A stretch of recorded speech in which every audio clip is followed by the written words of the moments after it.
everybody, welcome back to Anvi's Creative Corner. So today we'll study about Newton's law. You all must be guessing who is Newton. Newton was a scientist who discovered 3 laws of nature. So first law is a still object stays still unless a force pulls or pushes it.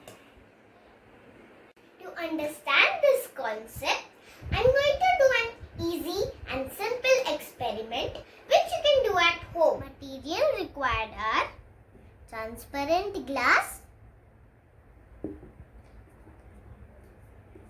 any card, paper card, or I am taking Uno card,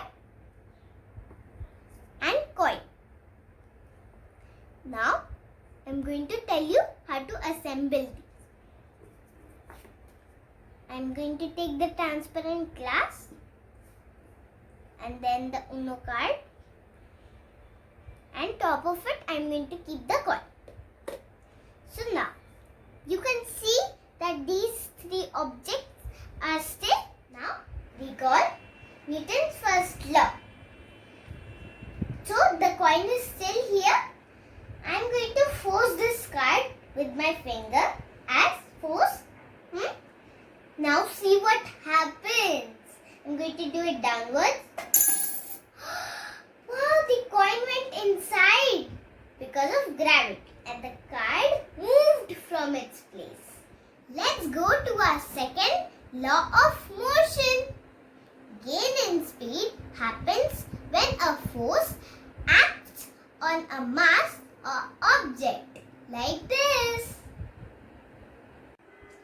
Material required are a heavyweight book, plastic ball that is light, and a tennis ball.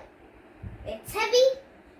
Now I am going to explain you and tell you how it works. So I am going to push this ball to this heavy weighted book. Okay, and you can take anything. So now the same force I am going to put it in this ball. Okay, let's see. Oh no, the ball didn't hit the book, right?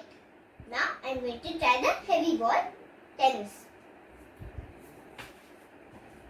Wow! The observation of this experiment is when same force acts on different masses, the gain in speed is different, like in this experiment. Are you ready for Newton's third law? Every action has its equal and opposite reaction. To understand this concept, I am going to do an easy experiment. So, material required are a bouncy ball. When I throw the ball to the ground pushes it back to me. See? And also, when we jump on a trampoline, the ground, it means the trampoline pushes us back.